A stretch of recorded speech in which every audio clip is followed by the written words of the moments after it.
Alhamdulillah,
jadi tadi saya singgung mengenai tentang kisah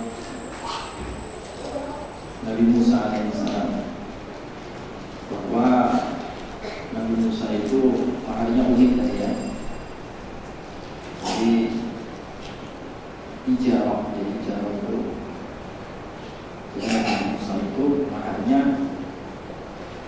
dia diperintahkan oleh walinya, wali dari perempuannya itu, bapak dari istri Nabi Musa, Nabi siapa?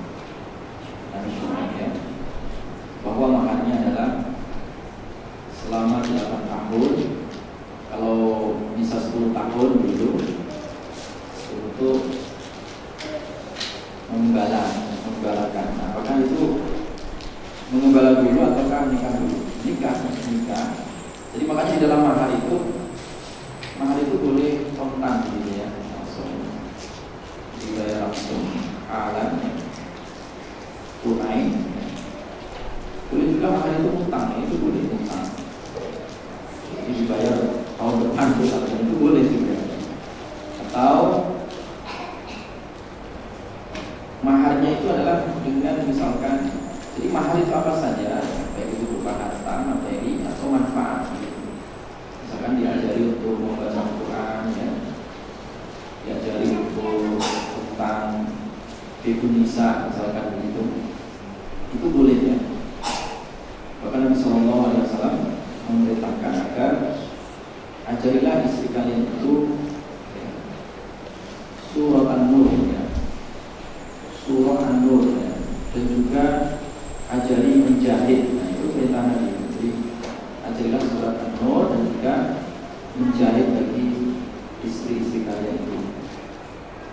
Jadi itu sebenarnya seperti itu dianjurkan oleh Nabi SAW.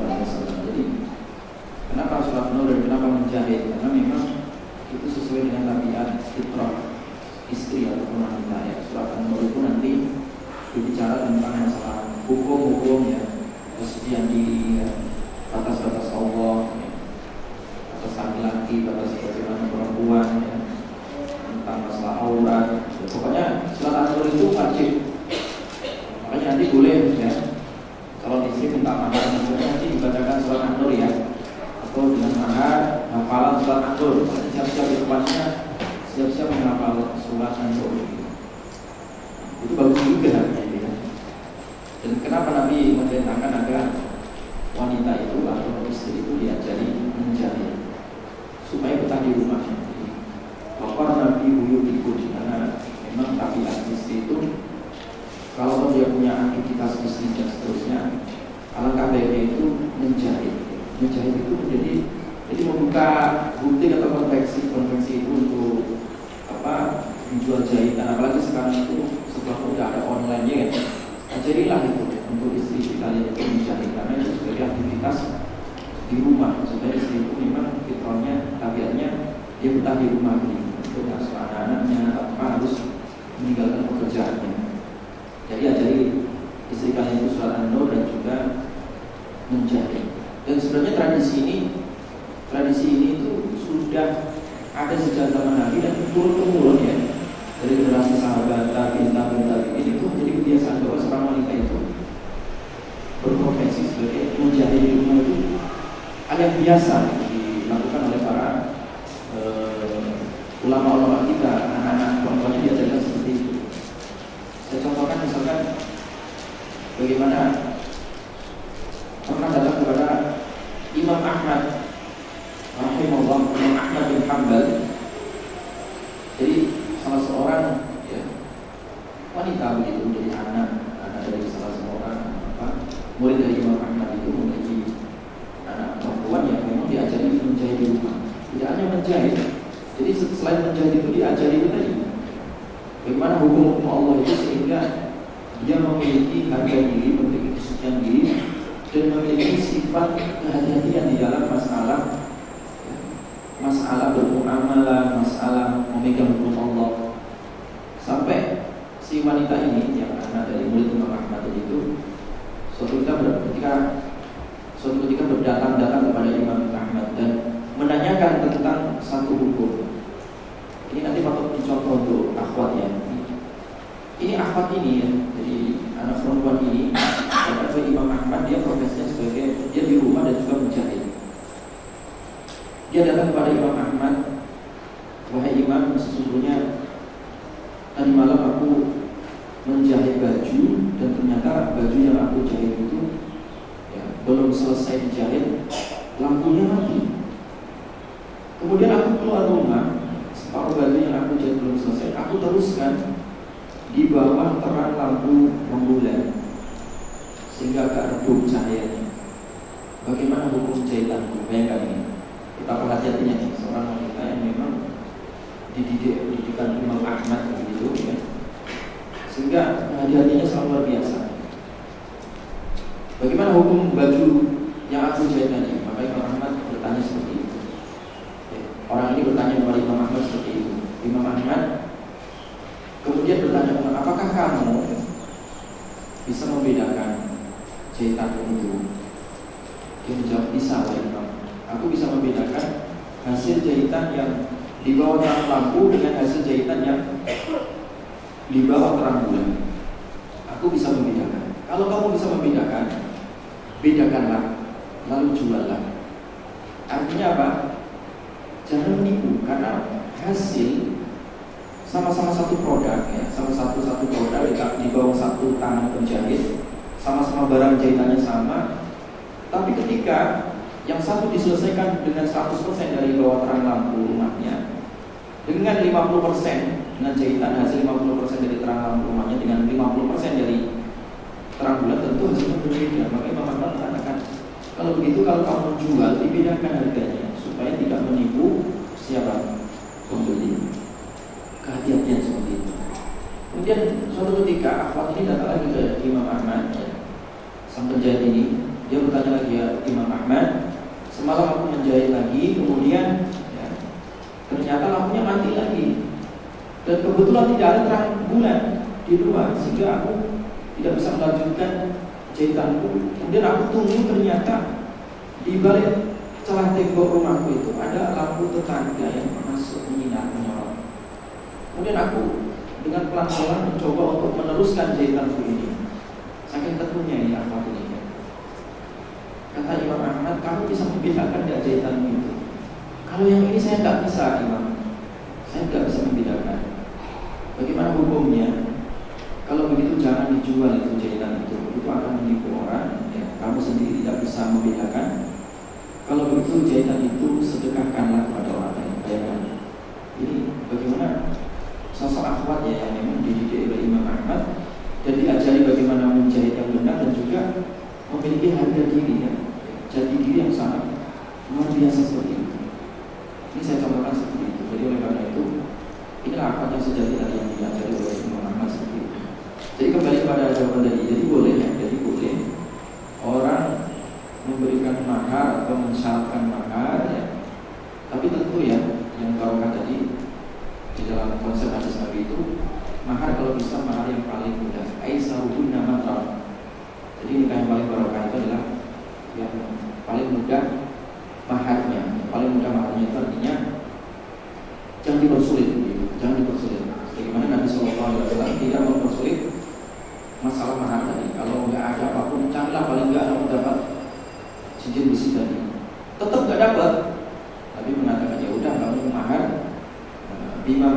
Al-Quran, ya, apa yang kamu bisa dari Al-Quran ya itu baca.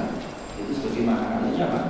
Mahar itu bisa berupa benda ya, yang memiliki nilai seperti emas, perak, uang, ya, perangkat alat sholat, apa saja pokoknya benda yang memiliki nilai manfaat, ataupun ya berupa jasa yang bisa dijarah. Ya, jarah itu bisa tenaganya, ya, bisa bacaan Qurannya, bisa dengan cara mengajarinya atau dengan mengajak umroh, itu boleh juga ya. Tetapi itu harus dipenuhi ya. Karena Nabi SAW menegaskan bahwa sesungguhnya apa yang paling wajib untuk dipenuhi adalah bimastahalla bil furuj. Artinya lebih berhak untuk dipenuhi itu adalah dengan apa ya, yang belum disepakati, sehingga itu menghalalkan itu tadi, menghalalkan bagi istri kalian, yaitu berupa pernikahan tadi, yaitu artinya mahar. Jadi mahar itu salah satu hal yang wajib untuk dipenuhi. Jadi kalau dia hutang, ya mesti bayar begitu. Jadi misalkan dia menjanjikan maharnya adalah diajak umroh bareng, ya umroh wajib itu untuk mengajak umroh istrinya. Jadi oleh karena itu mahar itu adalah kewajiban, dan bahkan itu bagian dari rukun ya, rukun di dalam pernikahan. Jadi rukun di dalam pernikahan. Tapi sekali lagi ya, mahar itu ya, kalau bisa adalah sesuatu yang tadi yang mudah, jadi sesuatu yang mudah yang tidak menyulitkan bagi kedua belah pihak, karena kemudahan itu akan mendatangkan dari keberkahan. Ada lagi pertanyaan? Kalau tidak kita lanjutkan ya. Ada? Mau tanya lagi nggak? Kita lanjut ya. Yang langsung kewajiban suami tadi. Kita akan masuk ke materi berikutnya, itu masih tentang konsep bagaimana lapis-lapis keberkahan di dalam rumah tangga ya, atau di dalam pernikahan itu. Intinya kalau orang sudah nikah itu ada dua konsep penting ya, dan itu menjadi pilar di dalam pernikahan, yaitu kewajiban suami dan juga kewajiban sebagai seorang istri. Ustaz dari awal tadi menyinggung bahwa yang terpenting ketika orang itu berumah tangga itu yang didahulukan adalah kewajiban masing-masing, bukan menonjolkan hak masing-masing. Ini perlu dicatat ini. Ustaz ingatkan, ketika orang itu ketika menikah itu menuntut hak masing-masing, tidak ada selesainya. Jadi bahkan Nabi SAW tidak mengajukan itu. Jadi yang ditonjolkan itu adalah kewajiban masing-masing. Jadi kewajiban masing-masing. Karena kewajiban masing-masing, di sini ada kewajiban suami, ya, sebagai kepala rumah tangga, dan ada juga kewajiban seorang istri. Yang pertama di sini, Allah Subhanahu Wa Taala menegaskan salah satu kewajiban yang paling utama ya, bagi suami itu adalah wa'ashiruhunna bil ma'ruf, ya, dan pergauli mereka ya, istri-istri itu dengan cara yang ma'ruf. Ya. Ma'ruf itu artinya baik. Ya. Baik yang di sini itu adalah baik itu ya. Baik itu artinya uruf. Ma'ruf itu dari kata uruf, ini penting untuk mengkaji kalimat kata ini. Ma'ruf itu kalau diterjemah itu hanya baik, tapi itu tidak kadang kurang mendalam kalau tidak dilihat dari akar kata bahasa Arabnya. Kata ma'ruf, kata baik di situ itu seakan dengan kata al-uruf. Uruf itu artinya adat, tradisi, kebiasaan, begitu. Jadi artinya apa? Kebiasaan ketika kita menggauli istri, ya, bermuamalah dengan istri itu bermuamalah dengan cara yang baik, kebiasaan yang baik. Ma'ruf itu sama dengan kalimat ta'aruf juga dikenal itu, dengan cara-cara yang dikenal. Jadi oleh karena itu makanya wa'ashiruhunna bil ma'ruf, jadi menggauli istri dengan cara yang ma'ruf, yang baik, bukan cara yang asing ya. Bukan cara yang asing, bukan cara yang tidak dikenal.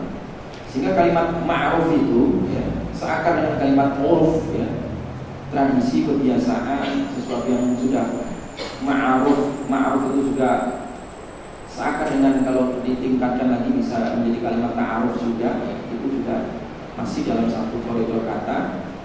Jadi memang hal-hal yang memang ketika bergaul itu bergaul dengan cara yang mudah, cara yang bisa dikenal, cara yang sudah menjadi kebiasaan, dan cara itu adalah baik, itu ma'ruf itu. Jadi oleh karena itu, ketika kita menggauli istri dengan cara yang baik, itu berarti kita telah mengamalkan ayat ini, menggunakan ayat ini. Makanya Nabi SAW menegaskan bahwa khairukum li ahli. Di dalam riwayat yang lain dijelaskan khiyarukum li ahli. Jadi sebaik-baiknya kalian, orang pilihan di antara kalian itu adalah wahai suami, adalah orang yang paling baik terhadap istrinya. Wa ana khairukum li ahli, dan aku ini contoh orang terbaik di antara kalian yang berbuat baik kepada istri. Jadi itu lihat bagaimana contoh Nabi SAW itu sangat luar biasa. Bagaimana muamalahnya Nabi kepada istri-istrinya, dan dilakukan dengan cara yang sangat ma'ruf. Saya contohkan misalnya bagaimana Nabi SAW itu memiliki akhlak yang sangat mulia terhadap istri-istrinya. Bahkan ketika Aisyah radhiyallahu anha ditanya tentang kaifa kana khuluqun Nabi SAW, bagaimana sih kalau akhlaknya Nabi itu seperti apa? Ya, akhlaknya Nabi seperti apa? Aisyah langsung mengatakan karena khuluqul Quran. Nabi itu akhlaknya Quran yang berjalan. Dalam riwayat yang lain, Aisyah radhiyallahu anha mengatakan ala taqra surat al-mu'minin atau surat al-mu'minun. Bukankah engkau membaca surat al-mu'minun? Bacalah surat al-mu'minun. Itulah akhlak Nabi SAW. Qad aflaha al-mu'minun alladzina hum fi salatihim khashi'un. Jadi baca surat al-mu'minun di situ adalah akhlak Nabi SAW. Dicontohkan bagaimana akhlak Nabi SAW kepada istrinya. Nabi itu sangat luar biasa terhadap istrinya. Imam Tirmidzi rahimahullah di dalam Sunan At-Tirmidzi di bab paling terakhir atau di kitab Syama'il itu dijelaskan bahwa salah satu program terbaik Nabi untuk bermuamalah dengan cara yang ma'ruf terhadap istri-istrinya itu, Nabi memiliki program kalau ba'da isya, ba'da salat isya itu memiliki program yang disebut oleh Imam Tirmidzi namanya Babus Samar. Samar itu artinya dongeng malam. Yang Nabi itu juga mendengarkan. Artinya Samar itu artinya kisah malam, kisah malam. Yang dimaksud apa? Yang dimaksud itu adalah Nabi SAW mengkhususkan waktu ba'da isya itu untuk istrinya. Makanya Nabi itu tidak senang bincang-bincang habis isya itu. Habis isya itu memang dikhususkan untuk waktu keluarga. Dan ternyata isi program ba'da isya itu Nabi adalah program as-samar tadi. Samar itu adalah dongeng malam. Apa isinya? Nabi SAW mendengarkan keluh kesah, cerita, ya, atau curhatan dari istri-istrinya. Karena ternyata menurut penelitian itu, ya, semua itu yang namanya wanita itu suka curhat. Jadi kalau unek-uneknya itu nggak dikeluarkan itu, jadi beban stres yang sangat luar biasa. Ini secara penelitian itu teruji. Dan ternyata Nabi memiliki program ini itu adalah dalam rangka bagaimana menetralisir perasaan istri-istrinya. Beraktivitas dari pagi sampai terbenam matahari itu, terkadang istri membutuhkan ya, saluran energi, membutuhkan curhatan hati, dan Nabi menampungnya itu semua dalam program as-samar tadi. Sehingga Imam Tirmidzi itu meriwayatkan hadis yang paling panjang. Hadis itu panjang sekali, hanya isinya dongeng. Ya. Bagaimana Aisyah itu curhat kepada Nabi itu tentang datangnya sekitar 20 tamu ya, ibu-ibu begitu, datang bertamu ke rumah Aisyah, dan Aisyah sudah sejak awal mengingatkan kalian nanti kalau cerita curhat di sini jangan mengungkit-ungkit aib suami kalian. Janji ya, janji. Ternyata malah justru ketika mereka buka mulut ya, buka bicara, semuanya 20 20 orang semuanya itu adalah mungkin suaminya semua. Itu ternyata dari dulu sampai sekarang kebiasaan itu. Jadi begitu perempuannya. Jadi itu tadi ternyata orang pertama ini ya, dikisahkan oleh Aisyah. Jadi Aisyah menceritakan kepada Nabi tadi ya, bagaimana curhatan kamu tadi yang dari 1 sampai 20 orang lebih tadi itu. Dari 1, 2, 3, 4 diceritakan semua oleh Aisyah. Ibu yang pertama ini datang, dia menceritakan suaminya begini, ibu yang kedua begini terus sampai, dan semuanya buruk semua. Kecuali ada satu kisah yang agak bagus yang diceritakan oleh Aisyah radhiyallahu anha. Nabi tidak bosan mendengarkan itu. Kira-kira kalau didengerin cerita sampai 20 cerita bosan ya itu. Tapi namanya wanita senang cerita, senang curhatan itu, Nabi menampung itu semua, didengerin aja. Makanya jadilah suami yang banyak mendengar istri itu bagus, karena Nabi SAW ternyata lebih banyak mendengarkan itu tadi istrinya tadi, curhatan dari istri sebagai bentuk muamalah bil ma'ruf tadi. Nah kemudian jadi ternyata dari kisah Aisyah tadi itu semuanya itu ada yang bagus. Artinya dongeng dari atau curhatan dari ibu semuanya itu adalah mungkin suaminya semua. Ada yang suaminya beginilah, suaminya begitu. Dan yang terakhir adalah ada yang bagus dan akhirnya disatu oleh Nabi sini, yaitu hadis tentang cerita tentang Ummu Zar'in dan Abu Zar'in. Ummu Zar'in dan Abu Zar'in. Jadi kisahnya itu si Ummu Zar'in tadi itu, yang ibu-ibu tadi yang curhat siang hari tadi itu, dia curhat kepada Aisyah. Ternyata waktu saya nikah itu saya dulu asalnya kurus, ya. Tapi alhamdulillah suami saya itu orangnya baik ya. Saya dikasih gizi yang banyak, kemudian akhirnya saya menjadi gemuk dan seterusnya. Telingaku diisi anting-anting, kemudian dikasih gelang, dikasih kalung, macam-macam. Ceritanya bagus-bagus.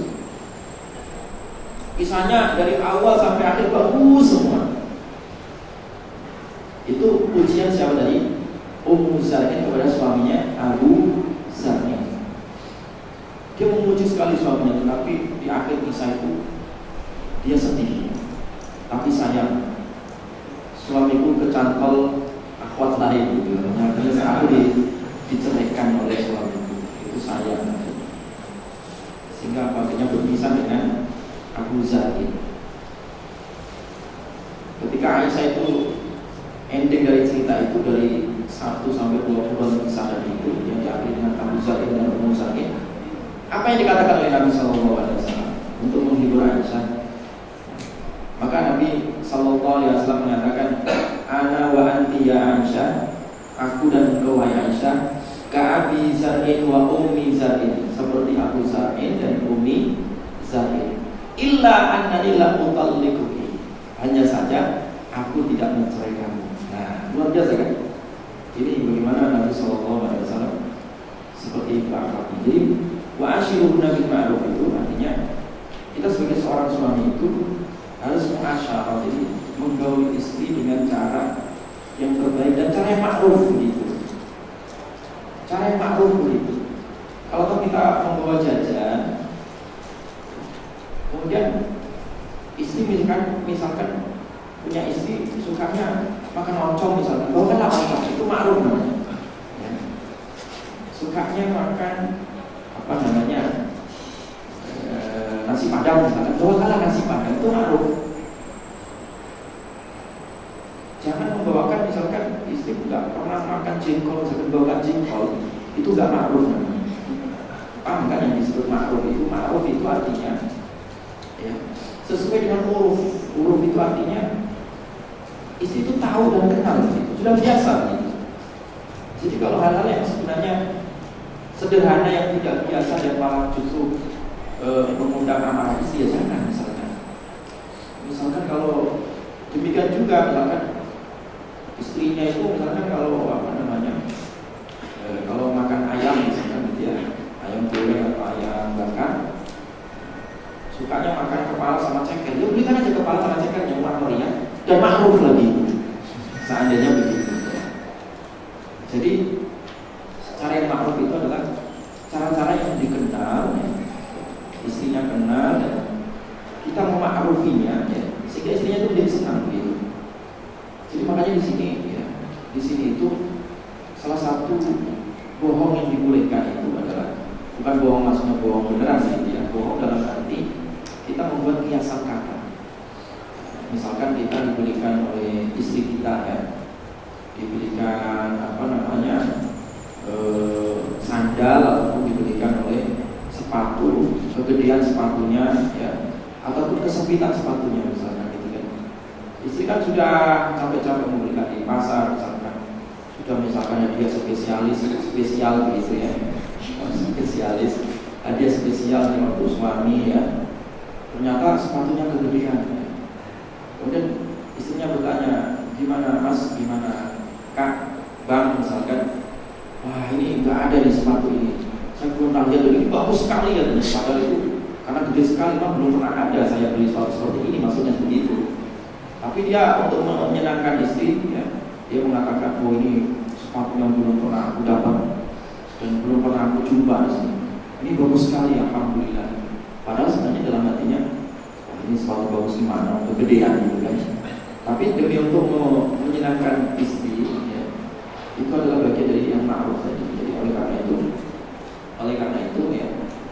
Jadi wa'asyiruhunna bil ma'ruf itu kalau kita breakdown dengan cara-cara yang sederhana dan detail itu sangat luar biasa. Jadi hal-hal yang sebenarnya ma'ruf itu supaya antara hubungan suami dan istri itu adalah harmonis, tidak saling tersinggung, ya, saling memahami antara yang satu dengan yang lainnya.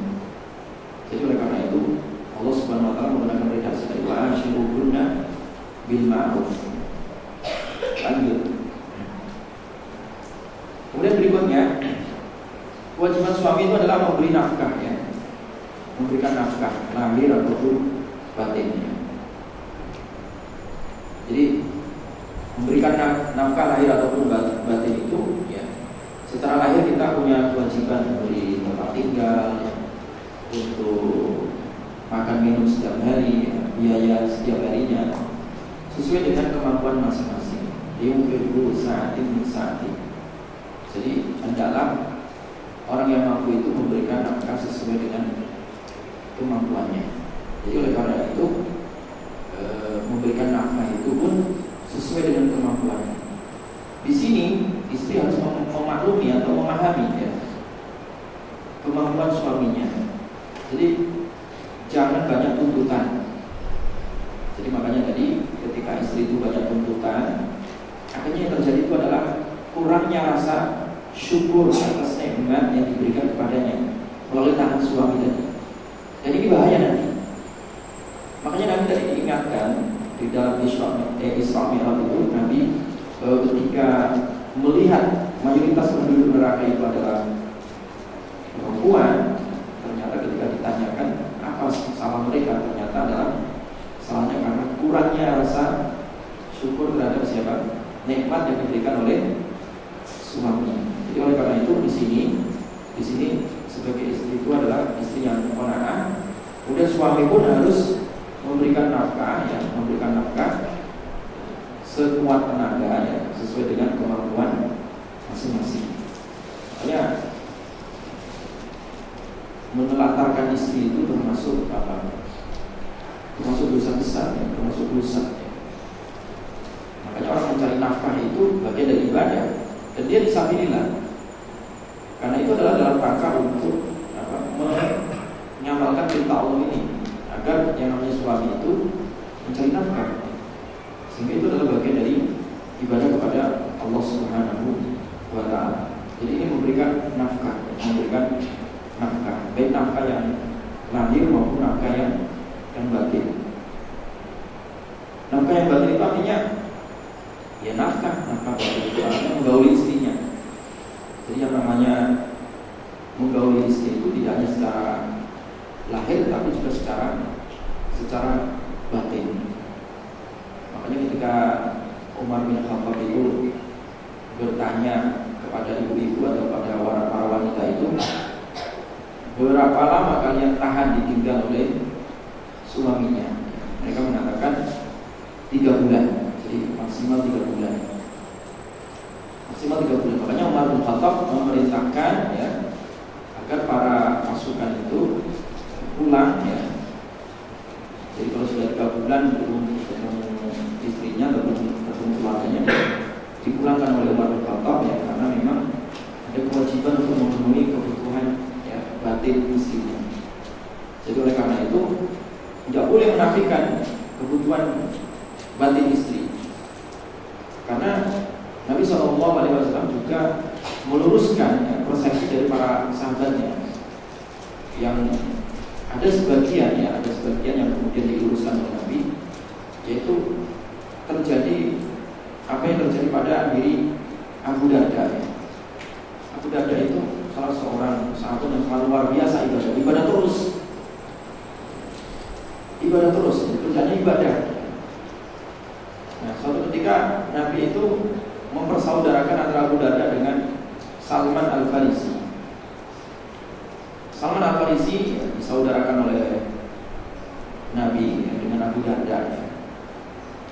Salman kunjunglah ke rumah Abu Darda ya, melihat istri Abu Darda ya, istrinya kok kelihatannya ya apa ya, jadi istrinya itu kelihatannya sudah nggak merasa tidak dipedulikan dengan suaminya begitu, karena merasa tidak diperhatikan oleh suaminya ya, istrinya ya tidak bersolat, tidak apa-apa begitu di rumah, pakai baju-baju biasa aja. Nah kemudian melihat seperti itu, Salman yang sedang mengunjungi Abu Darda ya, Abu Darda waktu itu sedang puasa. Jadi Abu Darda itu kalau sedang puasa, kalau malam dia ibadah terus. Jadi istrinya pensiun begitu mungkin.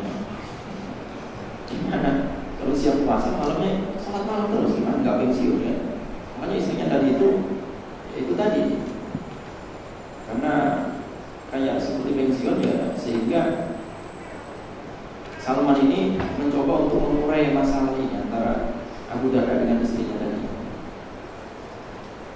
Dan ketika Salman kunjung tadi itu, disuruh makan, disuruh dihidangi sama Abu Darda sebagai tuan rumah. Kata Salman, enggak, saya nggak akan makan sebelum kamu makan. Artinya makan bareng.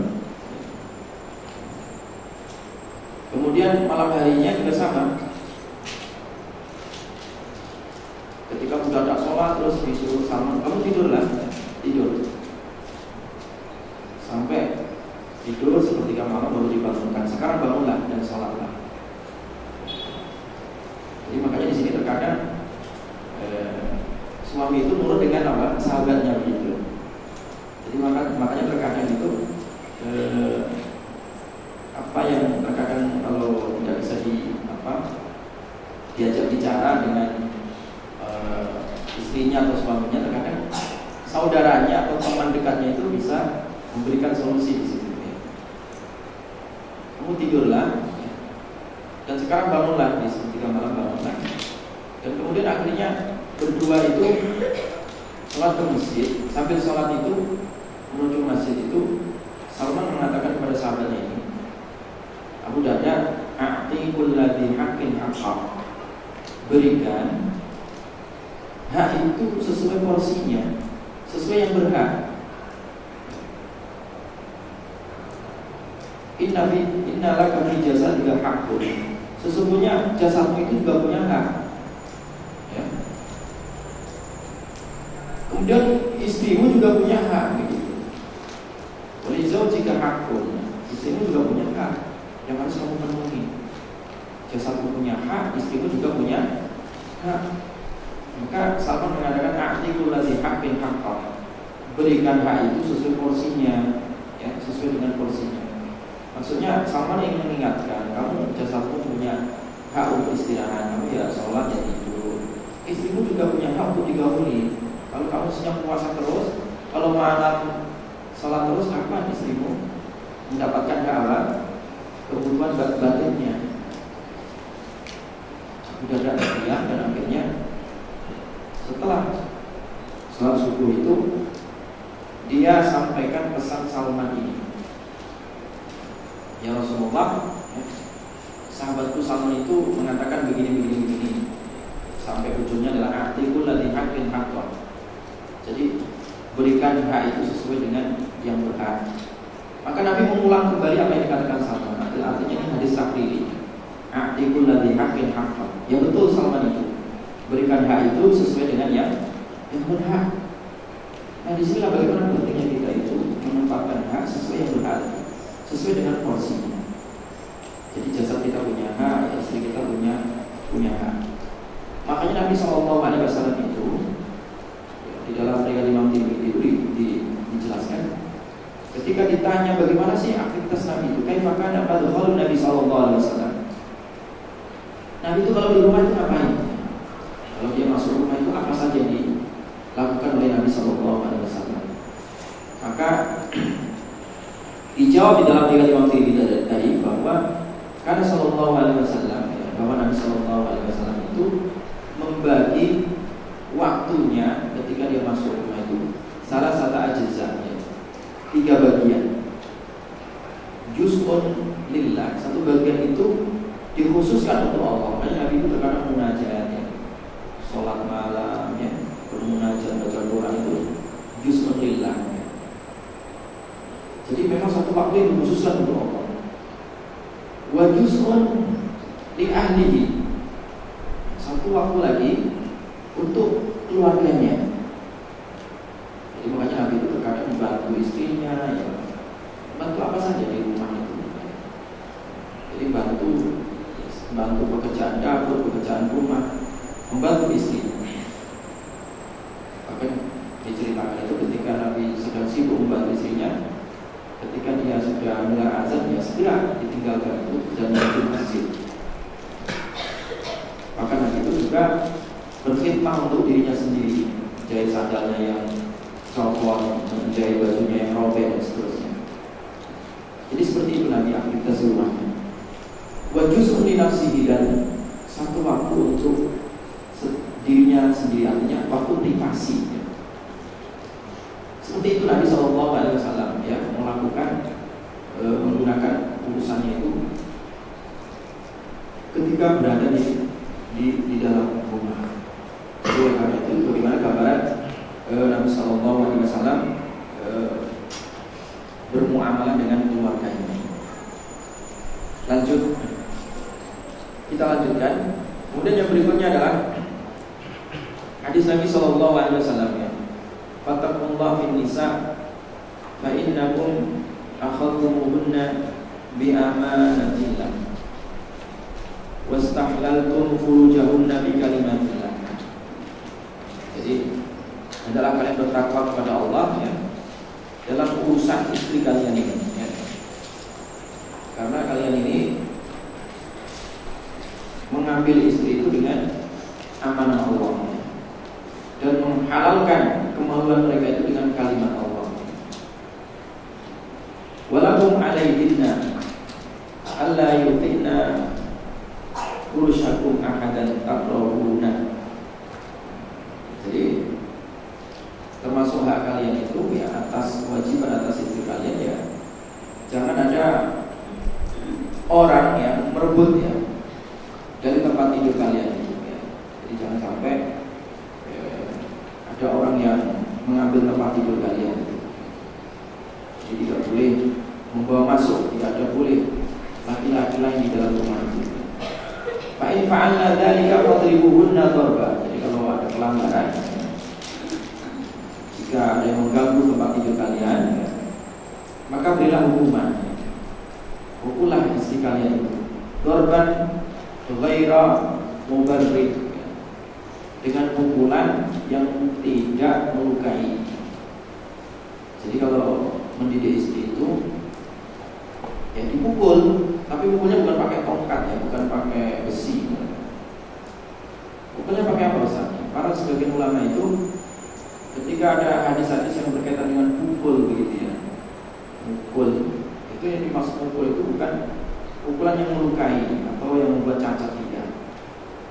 Bahkan sebagian ulama itu yang dimaksud pukul itu dengan apa? Ada sebagian mereka itu mengatakan dengan Siwak itu segede pulpen gitu ya. Siwak, kalau siwak kan pukul kamu nakal misalkan gitu. Jadi itu pukulan yang hanya sekedarnya begitu, bukan pukulan yang melukai. Tapi lebih bagus lagi kalau dipukul pakai uang 100.000 itu lebih ampuh lagi.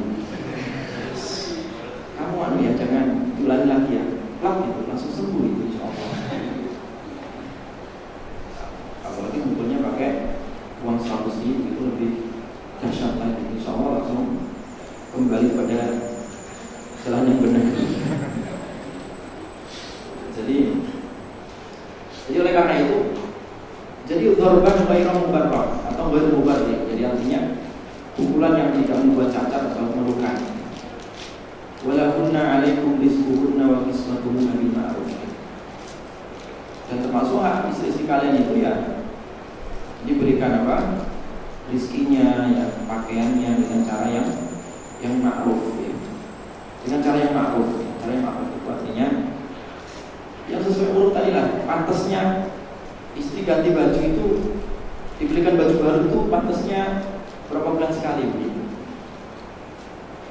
Jangan sejak nikah sampai punya anak 5 sekali baru dibelikan baju baru. Itu kebangetan itu, keterlaluan itu. Tidak ma'ruf namanya ya. Bagaimana supaya yang ma'ruf? Ya pantasnya bagaimana gitu. Kalau kelihatannya kalau bajunya sudah apa ya, sudah pantas misalnya sudah kelihatannya lecek begitu, jadi belikan. Itu ma'ruf namanya.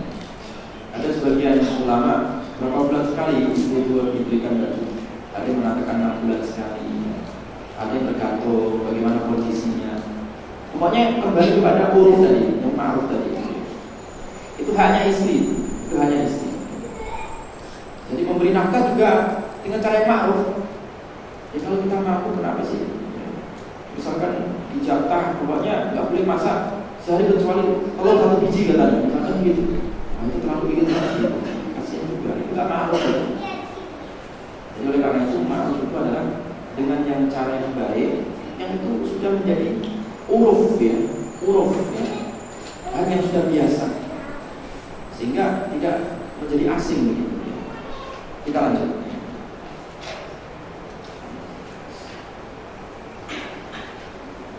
Jadi mengenai memberi makan, memberi pakaian, memberi tempat tinggal, dan tadi kalau kau harus menggunakan hukuman ya. Jadi memukul bukan memukul yang mencederai atau membuat cacat ya. Dan kalau memukul pun tidak boleh memukul wajah, walaupun korbin, dan juga tidak boleh menjelek-jelekkan, ya, menjelek-jelekkan istri itu tidak boleh. Jadi tidak boleh menjelek-jelekkan istri. Jadi misalkan diungkit-ungkit ya, namanya jelek, lalu kampungan misalkan, itu nggak boleh juga diungkit-ungkit ya. Misalkan dulu nasabnya kurang bagus misalkan, nggak boleh juga dijelek-jelekkan gitu. Jadi biarkan yang sudah lalu berlalu gitu, tidak boleh diungkit-ungkit kejelekannya. Wala tahjur illa fil bait. Dan juga tidak boleh tahjur itu memboikot ataupun menjauhi ya. Janganlah kalian itu mendiamkan istri gitu. Jadi jangan sampai tidak saling sapaan dengan istrinya ya, atau kelihatan bermusuhan begitu di rumahnya. Itu jangan sampai seperti itu. Saya pernah dapat curhatan dari orang begitu. Jadi dia menghubungi saya dan minta solusinya. Ini peristiwa yang sangat sepele sekali. Dia sedihnya begini, Ustaz, bagaimana ya, saya sudah 3 bulan ini tidak diajak ngomong sama istri saya. Emang sebabnya apa saya bilang begitu? Gara-gara kentut Ustaz katanya, bayangkan. Jadi suatu malam itu karena perut saya itu sakit sekali, kemudian terpaksa kentut itu. Istri saya nggak mau terima katanya. 3 bulan saya tidak diajak bicara katanya gara-gara kentut. Asbunallahu wa ni'mal wakil. Ini hal-hal yang seperti ini, hal-hal seperti ini itu jangan terlalu dibesar-besarkan. Makanya kenapa sih di dalam Islam itu tidak dilarang pacaran itu? Kan pacaran itu tadi yang dilihat itu yang baik-baik aja gitu ya, yang buruk-buruknya nggak ditampakkan. Kadang namanya kalau udah orang berumah tangga itu semuanya kelihatan semua gitu ya. Sampai tahu keringatnya suami kayak apa, baunya tahu kan, sampai tadi. Makanya ada orang itu tidak bisa menerima hal-hal yang seperti ini, tidak bisa menerima kekurangan pasangan dari itu. Jadi saya juga kaget juga, ada juga orang yang gara-gara tentu tidak diajak ngomong sama istrinya selama 3 bulan ya, 3 bulan. Padahal Nabi juga nggak membolehkan mendiamkan orang lebih dari 7 hari. Jadi oleh karena itu, ini bagaimana nasihat Nabi itu sangat luar biasa. Kita lanjut.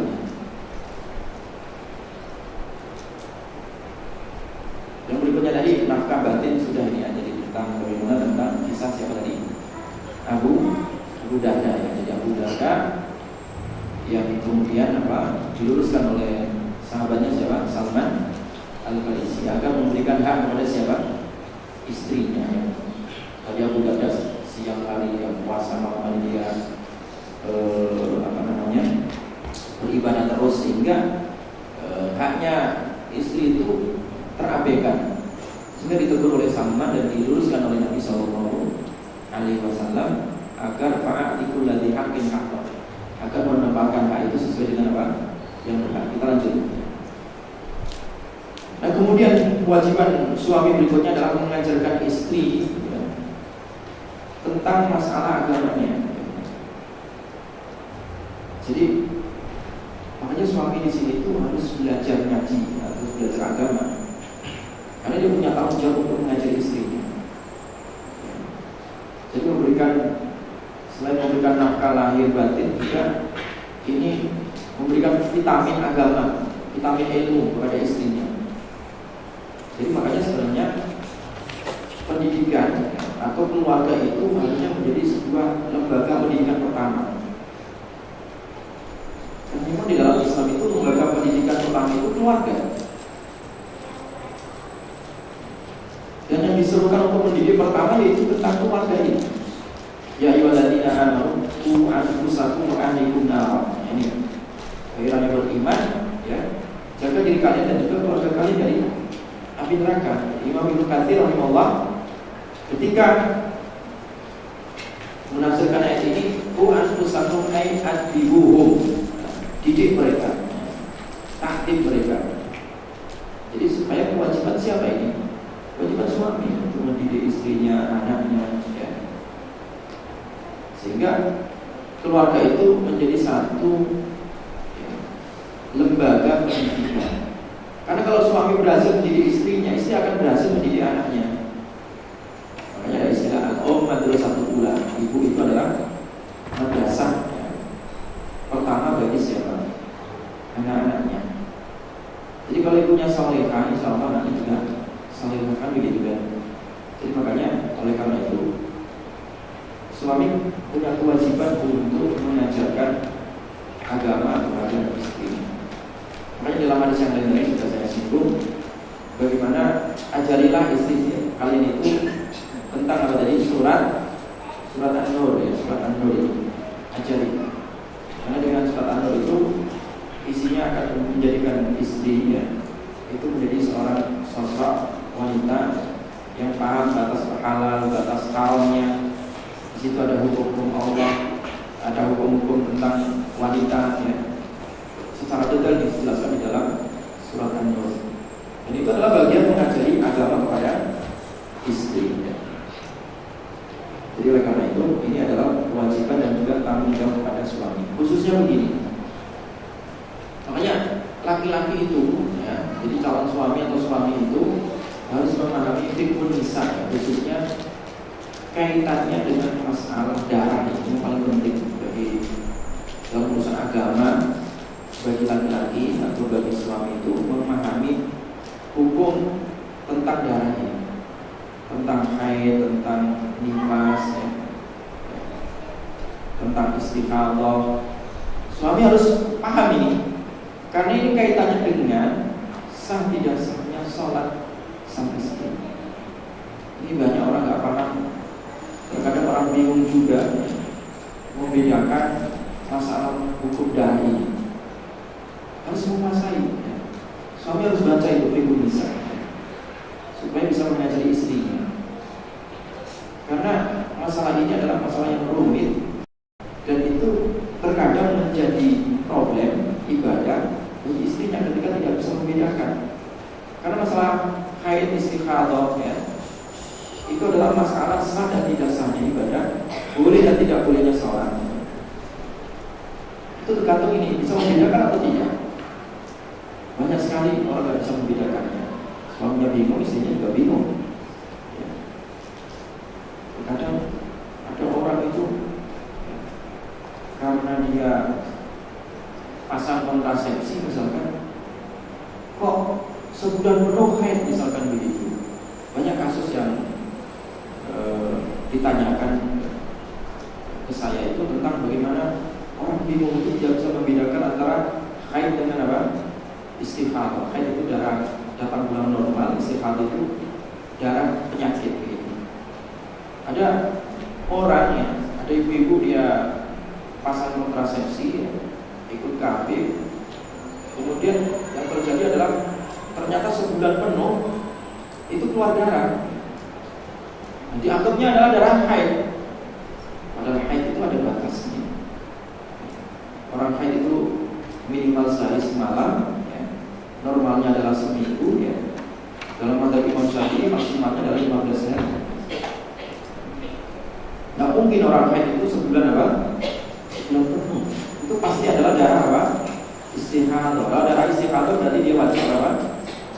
Sholat. Ini terkadang orang tidak bisa membedakan mana ini darah haid yang seharusnya dia berhenti sholat tidak sholat, mana ini yang dari istikhadah, yang ini adalah kewajiban sholat. Ini adalah bagian dari agama, sehingga suami di sini punya kewajiban untuk mengajarkan itu. Ini contoh sederhana saja. Masih banyak hal-hal yang lainnya. Masih banyak hal-hal yang lainnya. Jadi oleh karena itu ini adalah kewajiban bagi suami. Lanjut.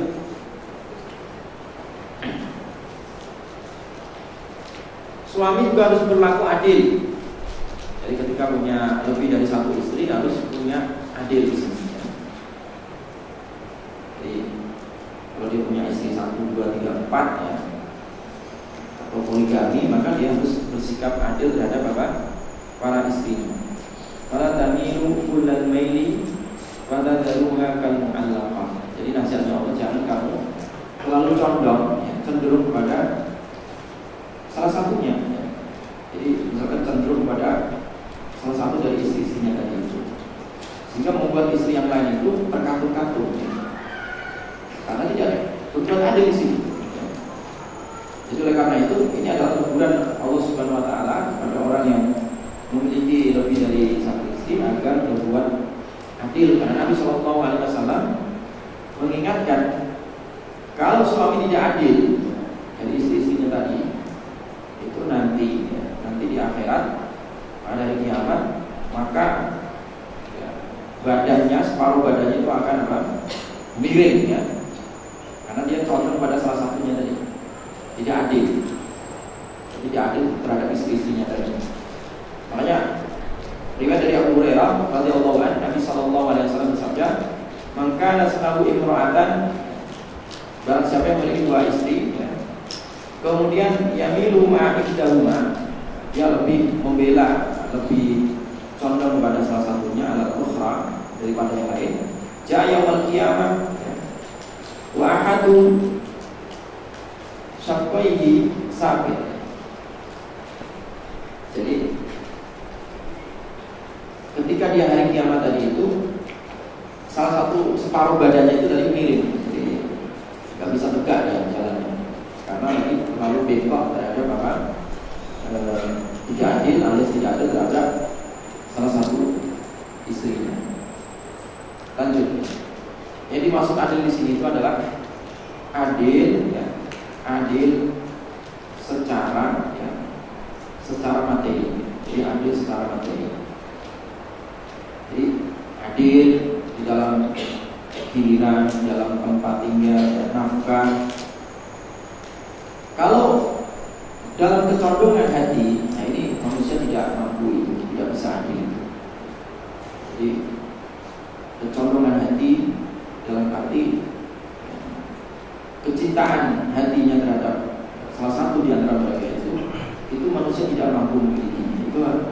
Allah Subhanahu wa taala.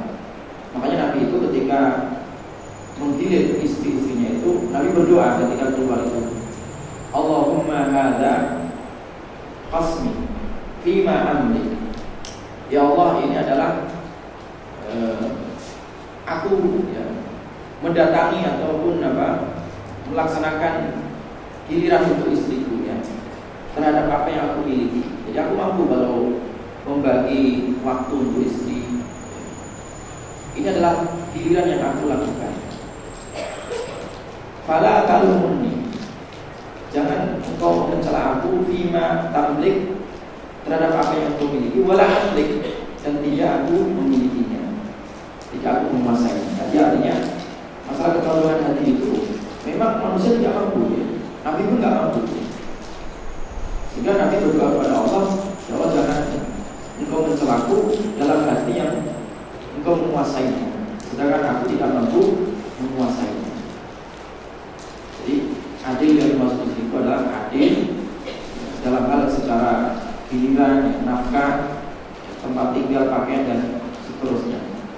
Makanya ketika Nabi Shallallahu Alaihi Wasallam hendak wafat itu masih memperhatikan masalah adil ini.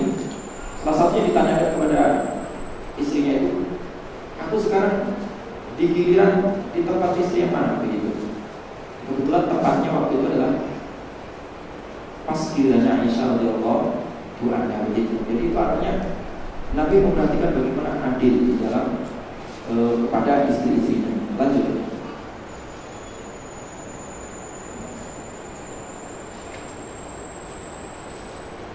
Kemudian termasuk kewajiban suami adalah tadi meluangkan waktu untuk bercanda atau untuk bersanteria dengan istri-istrinya ya. Ini dicontohkan oleh Nabi Shallallahu Alaihi Wasallam bahwa Aisyah radhiyallahu anha itu pernah suatu ketika safar ya dengan Nabi Shallallahu Alaihi Wasallam.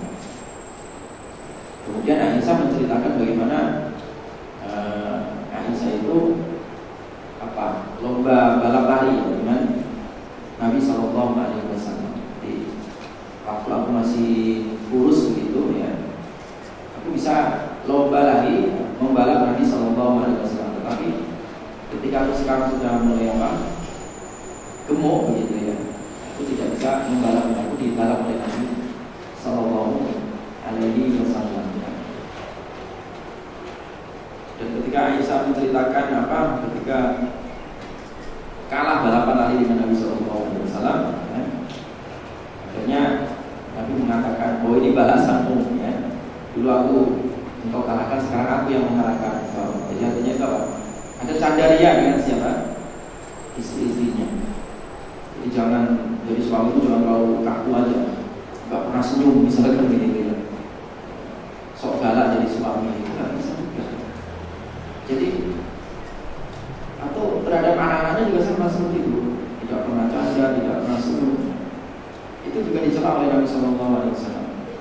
Pernah datang salah seorang ketua suku ya, yang bernama Al-Aqra.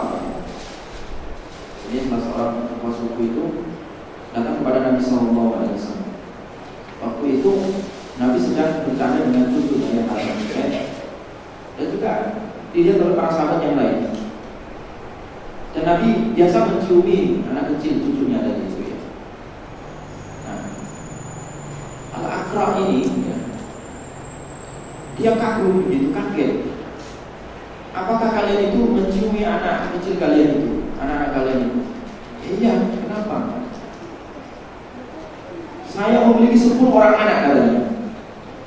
Al-Aqra bin Habis ya, dia memiliki berapa tadi? 10 orang anak, tidak ada satu pun yang aku cium dari mereka.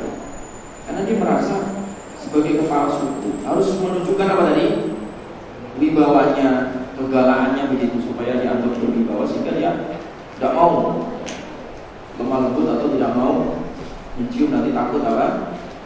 Ya, wibawanya jatuh. Bukan seperti itu caranya.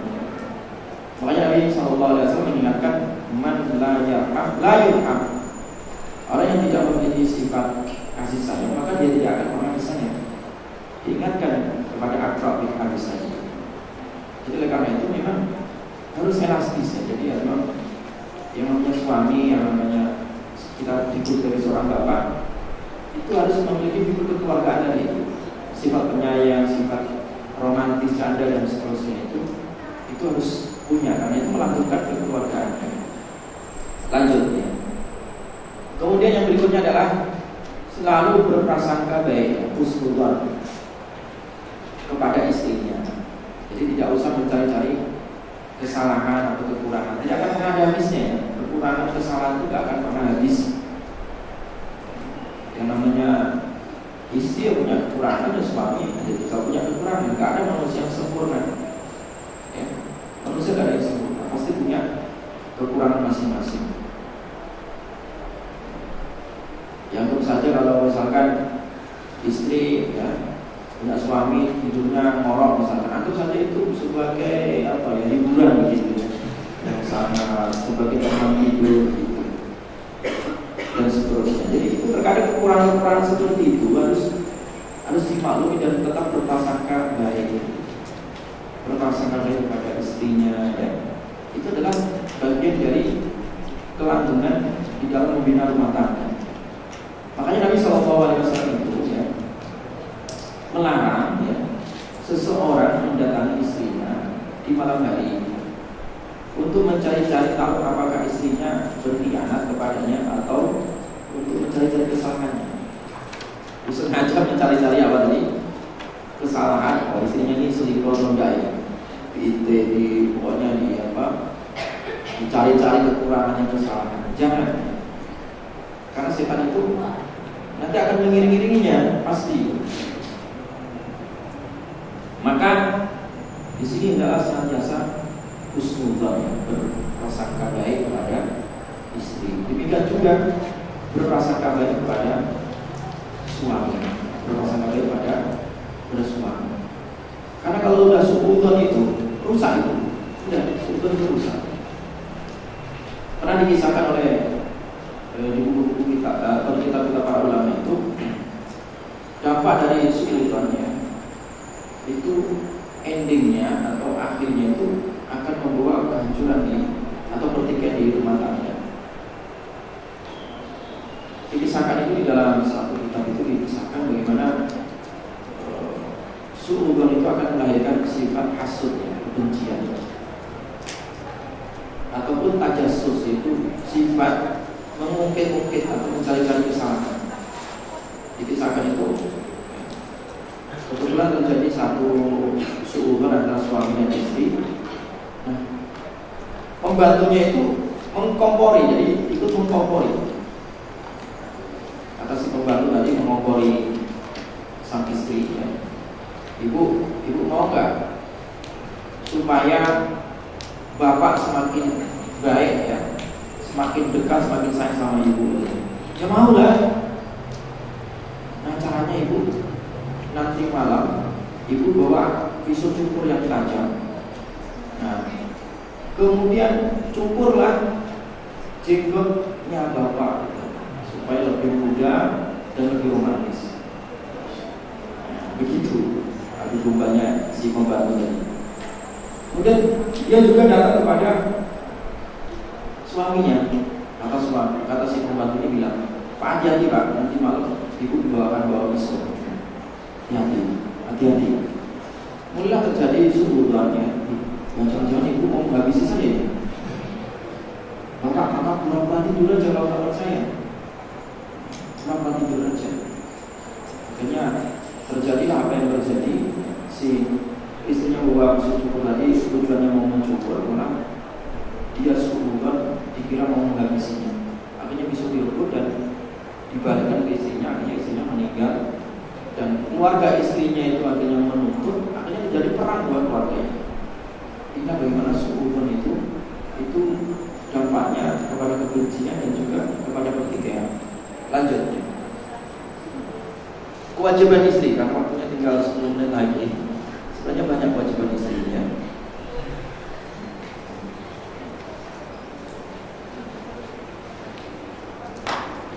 Lanjut. Nah ini yang paling penting. Ini yang paling penting.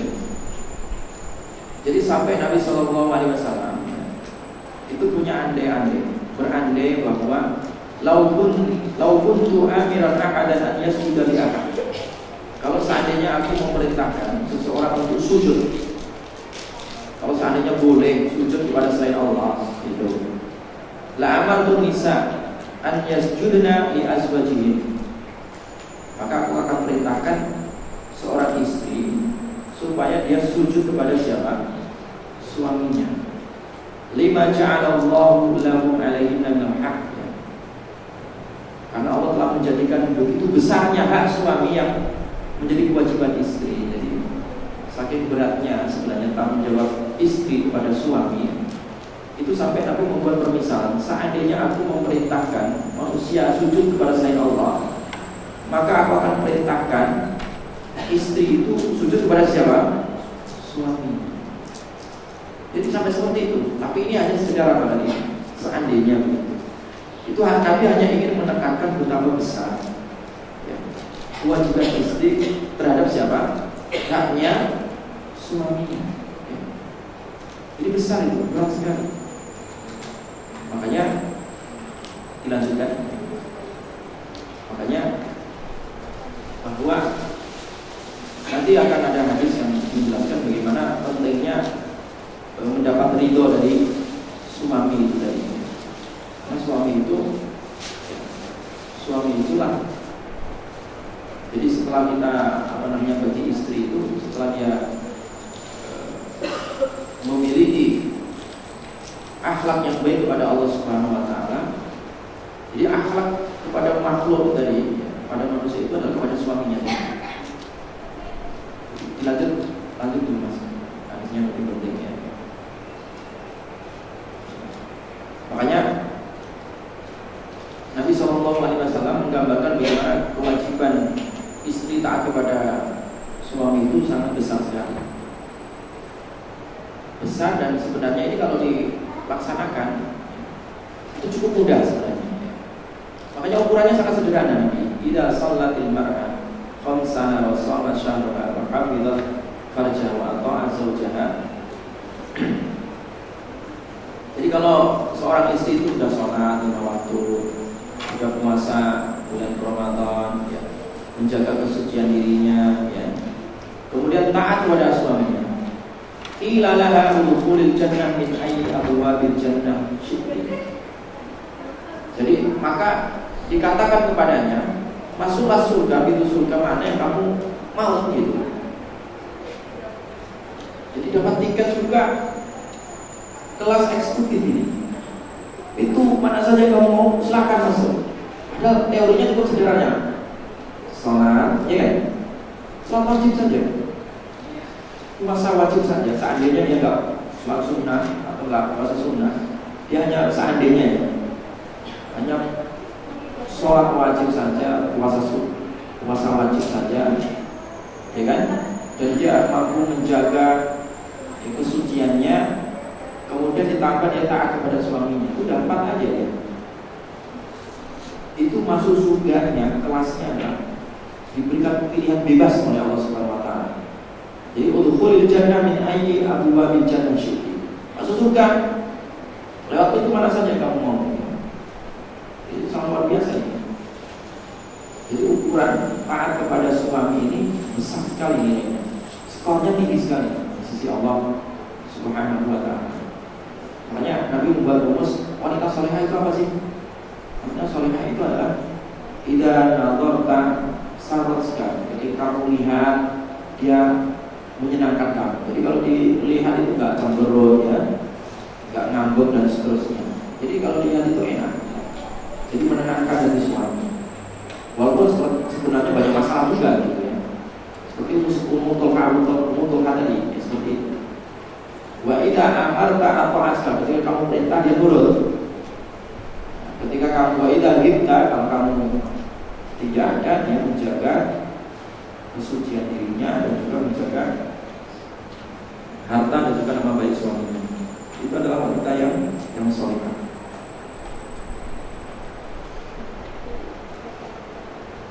Nah kemudian lanjut. Nah ini yang sering terjadi. Ini sekarang fenomena wanita minta cerai ini sekarang tinggi sekali di kota Bogor khususnya ya. Dan bahkan saya baca berita itu Indonesia itu termasuk ratingnya tertinggi di Asia untuk kasus perceraian atau perceraian itu. Khususnya itu perceraian diminta dari pihak istri atau wanita gitu. Karena tuntutan karir, tuntutan tidak level, macam-macam lah alasannya.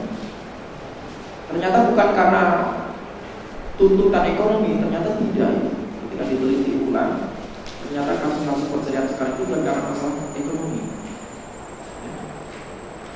Ternyata bukan itu sebenarnya. Nah inilah, ini penting untuk disampaikan di sini ya.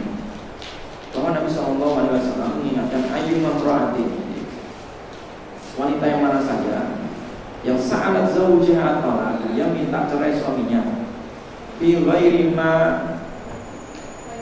ba'sin fa haramun 'alaiha raihatul jannah.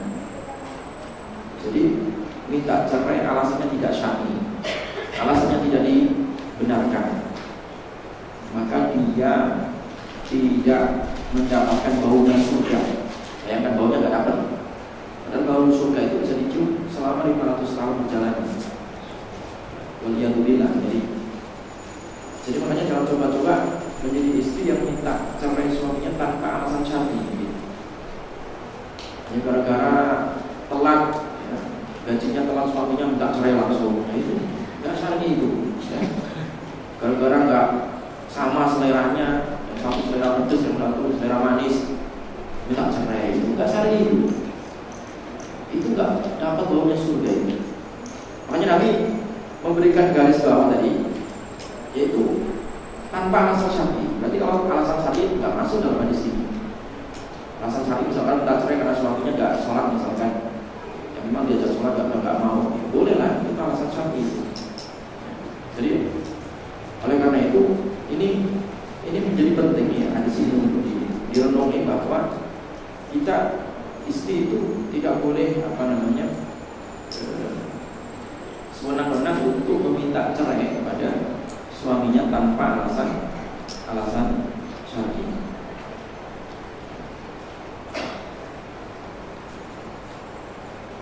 Masih banyak ya, tapi sudah jam berapa ini? Sudah jam 5 ya. Tapi ala kulli hal intinya itu tadi ya, bagaimana istri ya, kewajibannya itu adalah kewajiban menjadi wanita yang yang salihah, dia taat kepada suaminya ya, kemudian menjaga nama baik suaminya, kemudian tidak minta cerai tadi tanpa alasan syar'i ya. Dan hendaklah itu tadi betah di rumah ya, betah di rumah itu artinya jadi istri itu harus betah di rumah ya. Jadi makanya kenapa tadi saya sebutkan wanita itu paling bagus itu kalau dia pun memiliki profesi menjadi penjahit gitu. Karena itu identik betah di rumah. Kalau toh dia harus keluar rumah ya, itu izin dengan siapa? Suaminya, tanpa mengganggu aktivitas ya kekeluargaan atau ya, tugasnya sebagai seorang istri. Karena Allah Subhanahu wa taala sudah sebutkan Nabi yutikunna wala tabarrujna tabarrujal jahiliyatil ula. Hendaklah kalian itu berdiam di rumah dan jangan tabarruj bersolek ya, seperti bersoleknya orang-orang jahiliyah terdahulu ya. Jadi oleh karena itu ini adalah salah satu kewajiban istri ya terhadap suaminya. Dan penting lagi adalah istri harus pandai-pandai menutup aib suaminya ya. Jadi pandai-pandai menutup aib suaminya. Jadi tidak menceritakan halal buruk kepada orang lain atau kepada temannya sendiri, nggak boleh membuka kartu, membuka aib suami itu tidak boleh ya, tidak boleh. Oleh karena itu ini beberapa hal kewajiban suami dan juga kewajiban istri. Jadi sekali lagi hendaklah kita mendahulukan kewajiban daripada menuntut hak itu tadi. Jadi sehingga nanti itu sama-sama memiliki tanggung jawab sebagai seorang suami dan juga tanggung jawab sebagai seorang istri. Mudah-mudahan